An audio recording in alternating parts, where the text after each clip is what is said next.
Hello दोस्तों, स्वागत है आपका अपने YouTube चैनल कोयल मैट्रिक्स पर। चैनल पर पहली बार आए हैं, सब्सक्राइब कर लीजिएगा, साथ ही बेल आइकन को प्रेस जरूर करिएगा जिससे नोटिफिकेशन आपके पास समय से पहुंच जाए। तो आज की जो वीडियो है इसमें आपको यूपीटीजीटी का जो सिलेबस है इसके बारे में आपको डिटेल से बताया जाएगा कि आपकी कौन सी यूनिट इसमें आने वाली है, यूनिट के अंदर के कौन कौन से टॉपिक आपको पढ़ने हैं, इसके बारे में डिटेल से बात करेंगे। वीडियो का एंड तक जरूर देखिएगा एंड अगर अच्छी लगती है तो प्लीज ज्यादा से ज्यादा लाइक कमेंट शेयर भी कर दीजिएगा। तो आइए स्टार्ट कर देते हैं। पहले मैं आपको यूनिट दिखा देती हूँ कि आपको कौन कौन सी यूनिट सबसे अच्छे से पढ़नी है। तो सबसे पहले यदि हम बात करें तो ये आपकी 10 यूनिट हैं जिनको आपको अच्छे से पढ़ना है। आई होप आपने पहले से ही सब कुछ पढ़ रखा होगा, सिर्फ आपका रिवीजन बाकी होगा। ठीक है, तो हम रिवीजन के अकॉर्डिंग इसकी बात करने वाले हैं। सबसे पहले आपकी यूनिट 1 है अलजेब्रा एंड यूनिट 2 है calculus, unit 3 geometry, unit 4 vector statics and unit 5 है ट्रिग्नोमेट्री।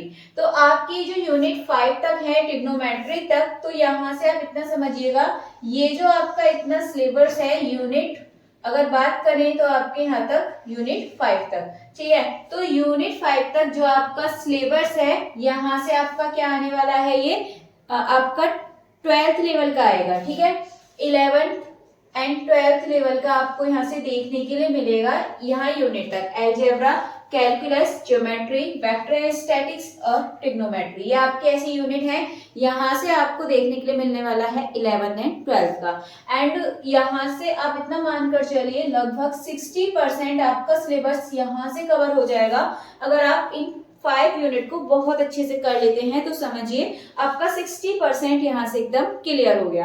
देन इसके बाद बची आपकी ये unit linear algebra, modern algebra, real analysis, statics and dynamics. तो आपकी यूनिट ऐसी है जो आपका यहाँ से पूछा जाने वाला है ग्रेजुएशन का। ठीक है, क्योंकि दोनों ही आता है टीजीटी के अंदर 11, 12 प्लस ग्रेजुएशन। अगर 60% आपका यहाँ से आता है तो 40% आपको यहाँ से देखने के लिए मिलेगा। 40% से ही कम आता है, इसमें 60% से थोड़ा ज्यादा हो सकता है, बट इतना है कि यहाँ 60% से नीचे आपको 11-12 का नहीं पूछता है। 60% से ऊपर ही आपका 11-12 का पूछा जाता है, बाकी बचा हुआ आपसे ग्रेजुएशन का पूछा जाता है। तो ये बात तो सिर्फ हमने इतनी कर ली कि आपकी कौन कौन सी यूनिट आ रही है एंड आपका कितना कितना परसेंट किस यूनिट से मतलब आ सकता है 11th एंड ग्रेजुएशन का लगा के, 11, 12 एंड ग्रेजुएशन का लगा के। अब इन यूनिट के बारे में डिटेल में बात करते हैं। तो सबसे पहले बात करेंगे अलजेब्रा के बारे में। तो अलजेब्रा के बारे में आपके सामने है, फर्स्ट आप देखेंगे तो आपका यहाँ पे टॉपिक लिखा हुआ है set and relation. First topic आपका रहने वाला है सेट एंड रिलेशन। सेकंड रहेगा आपका जो आपका लॉग से रिलेटेड होता है वो आपका चैप्टर आएगा। देन इसके बाद थर्ड रहने वाला है इसमें पॉलिनोमियल्स। देन इसके बाद फोर रहेगा आपका परमुटेशन एंड कॉम्बिनेशन। इसके बाद बाइनोमियल थ्योरम, बहुत अच्छे से आपने पढ़ी होगी। एपी, जीपी एंड एचपी तीनों सीरीज आपसे पूछी जाती हैं। एपी के बारे में ज्यादा पूछा जाता है, मतलब थोड़ा सा ये है कि आपकी जो एचपी है उसमें से आपका थोड़ा कम पूछा जाता है, बाकी आपको ये पढ़नी है। देन इसके बाद मैट्रिक्स एंड डिटर्मिनेंट्स। देन बात करेंगे probability, complex number, principle of mathematical induction and last है आपका लीनियर इनइक्वालिटी। तो आपकी ये ऐसे चैप्टर है कि आपको यहाँ से करना ही करना है एंड ज्यादा से ज्यादा नंबर आप यहाँ से ले सकते हैं अगर आप इनको बहुत अच्छे से क्लियर कर लेंगे तो। देन इसके बाद अब बात करेंगे यूनिट नंबर 2। तो यूनिट क्या है आपकी 2? कैलकुलस। तो कैलकुलस की बात करेंगे तो कैलकुलस में देखेंगे तो आपका फर्स्ट है फंक्शन, फंक्शन के बाद सेकंड नंबर पे है लिमिट्स, कंटिन्यूटी एंड 4 है differentiability with Rolle's Lagrange mean value theorem. आपके यहाँ से क्वेश्चंस पूछे जाते हैं, ये भी आपको करने हैं। देन इसके बाद tangent and normal, maxima and minima, tangent and normal, maximum minima, यहाँ से भी जरूर क्वेश्चंस आपके इसमें पूछे जाते हैं। इसके बाद इंटीग्रेशन, डिफरेंशियल इक्वेशन, यहाँ से तो आपका नॉर्मली आएगा ही आएगा क्वेश्चंस। देन इसके बाद और यहाँ पर एक चीज आप ध्यान रखिएगा, एक से दूसरे टॉपिक में मिक्स करके क्वेश्चंस दे देते हैं। यहाँ पर एक चीज याद रखनी है, जैसे लिमिट में दे दिया और साथ में उसमें लॉग वाला पार्ट दे दिया, इस तरीके से क्वेश्चंस आपको यहाँ पर दे दिए जाते हैं। इसके बाद यूनिट 3 की बात करें तो यूनिट 3 है अब आपकी ज्योमेट्री। ठीक है, यूनिट 3 क्या है? ये ज्योमेट्री। तो ज्योमेट्री में देखते हैं तो ज्योमेट्री में स्ट्रेट लाइंस के बारे में आप पढ़ेंगे, कॉनिक सेक्शन के बारे में पढ़ेंगे। कॉनिक सेक्शन से बहुत क्वेश्चंस पूछे जाते हैं और आपके स्ट्रेट लाइन और कॉनिक सेक्शन, सर्कल, जैसे हो गया आपका पैराबोला, हाइपरबोला, एलिप्स, यहाँ से आपके बहुत सारे क्वेश्चंस पूछे जाते हैं, तो ये आपको बहुत अच्छे से पढ़ना होगा। देन इसके बाद आगे देखेंगे तो general equation of second degree, यहाँ से भी क्वेश्चंस आपके 1 से 2 पूछ लिए जाते हैं, बहुत आसान होते हैं, आप डायरेक्टली इनको आंसर इनका टिक कर सकते हैं। इसके बाद लास्ट देखेंगे तो 3D plane with straight line, यहाँ से भी क्वेश्चंस आपके पूछे जाते हैं, यानी कि ज्योमेट्री वाला जो पार्ट है आपके लिए बहुत इंपॉर्टेंट है, अच्छे से आपको करना ही करना है। बहुत सारे क्वेश्चंस आपसे पूछे जाते हैं, प्रीवियस ईयर क्वेश्चन सर यदि आप देखेंगे जो पहला वाला पेपर था आप उसको उठा के देखना, तो आपको बहुत सारे क्वेश्चंस यहाँ से देखने के लिए मिलने वाले हैं। इसके बाद नेक्स्ट यूनिट 4 की बात करें तो वेक्टर एंड स्टैटिक्स, इसकी बात कर लेते हैं। तो इसमें vectors, type of vectors, dot product, cross product, मतलब कि यहाँ से आपके छोटे छोटे क्वेश्चंस पूछे जाते हैं जिनके डायरेक्ट आंसर्स होते हैं, बस आपको थोड़ा सा डीपली इसमें पढ़ना पड़ेगा, बाकी आपके बहुत अच्छे क्वेश्चंस आते हैं, यहाँ से आप डायरेक्टली इनके भी आंसर बता सकते हैं। इसके बाद मीन, मॉड एंड मीडियन, यहाँ से भी 1 से 2 मतलब 2 से 3 क्वेश्चन यदि आप प्रीवियस ईयर क्वेश्चन में देखेंगे तो वहां आपको देखने के लिए मिले थे, तो ये भी आपको बहुत अच्छे से करना है।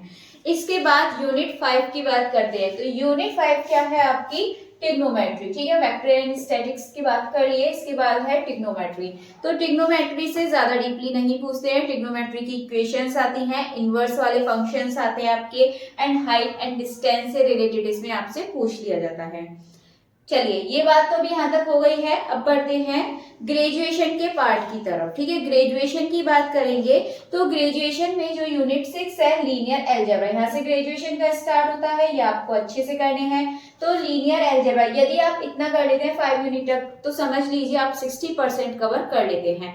इसके बाद अब देखेंगे तो यूनिट 6 की बात करते हैं लीनियर अलजेब्रा, तो ये आपके सामने यहाँ से आपसे जो मैट्रिक्स की रैंक होती है उससे रिलेटेड क्वेश्चंस पूछे जाते हैं, आइगन वैल्यू से रिलेटेड क्वेश्चंस पूछे जाते हैं, vector space and vector subspace से रिलेटेड एंड लीनियर ट्रांसफॉर्मेशन, यहाँ से आपको ये क्वेश्चंस देखने के लिए मिलने वाले हैं। डायरेक्ट रिजल्ट्स आपको यहाँ से देखने के लिए मिल जाते हैं, तो बहुत जरूरी है कि आप जो ग्रेजुएशन वाले हैं उनके डायरेक्ट रिजल्ट्स जरूर पढ़ें।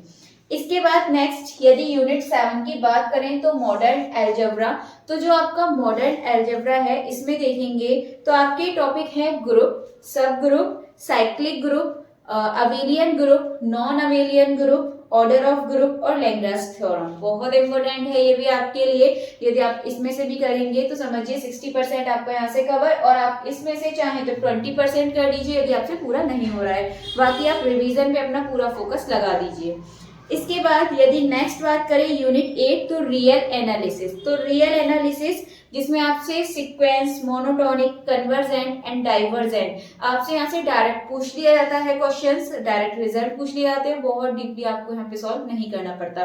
ध्यान रखिएगा जो ग्रेजुएशन वाला पार्ट है आपको यहाँ से ज्यादा कैलकुलेटिव नहीं आना, यानी कि ज्यादा कैलकुलेशन नहीं करनी पड़ेगी, यहाँ से आपसे सिंपली डायरेक्ट रिजल्ट वाले क्वेश्चन पूछ लिए जाएंगे, थ्योरी बेस्ड क्वेश्चन पूछ लिए जाएंगे। चलिए नेक्स्ट देखते हैं, एंड मैक्सिमम मिनिमम वाले भी आपको अच्छे से करने हैं, वहां से क्वेश्चंस भी आपके पूछे जाते हैं। नेक्स्ट यदि देखें तो स्टैटिक्स, यूनिट 9 है आपकी स्टैटिक्स, इसमें आप स्टैटिक्स के बारे में तो जानते ही हैं, तो इसके बारे में 2-3 टॉपिक हैं, इनका आपको अच्छे से करने हैं। इसके बाद डायनेमिक, तो डायनेमिक में motion under gravity, projectile, work, energy, power, यानी कि देखा जाए एक तरीके से यहाँ से जो आपकी यूनिट 10 है डायनेमिक, तो यहाँ से आपसे एक तरीके से साइंस के क्वेश्चंस ही पूछे जाते हैं।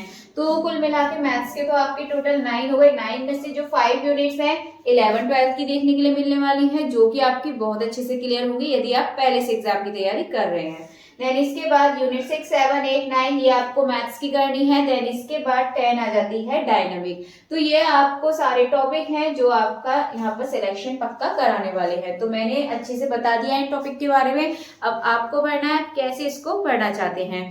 देन इसके बाद मैं भी इसके प्रीवियस ईयर क्वेश्चंस लेकर आने वाली हूँ, सॉल्व करेंगे, स्टार्ट करेंगे, टॉपिक वाइज करने वाले हैं। पहले अलजेब्रा, फिर calculus, geometry, vector statics, trigonometry, linear algebra, modern algebra, real analysis, statics, dynamic, सबके टॉपिक वाइज क्वेश्चंस लेकर आने वाली हूँ। आप लोग भी तैयारी स्टार्ट कर दीजिए, ज्यादा टाइम नहीं बचा है। तो अब आप इतना सोच कर चलिए कि आपको 3 से 4 दिन के अंदर अंदर एक टॉपिक का रिवीजन करना है, इसके अकॉर्डिंग आप अपना सिलेबस लेकर चलिए। चलिए तो फिर आज के लिए भी इतना ही काफी है। एक यूनिट को आप 4 दिन का टाइम देकर सॉल्व कीजिए जल्दी जल्दी, क्योंकि आपको रिवीजन करना है, अब टाइम ज्यादा नहीं है आपके पास। बाकी जो भी कोई भी इंफॉर्मेशन होगी मैं वीडियो के थ्रू आपको दे दूंगी। एंड चलते हैं, नेक्स्ट वीडियो में मिलेंगे। और तब तक के लिए यदि आपको वीडियो अच्छी लगती है तो प्लीज ज्यादा से ज्यादा इसको शेयर जरूर कर दीजिएगा।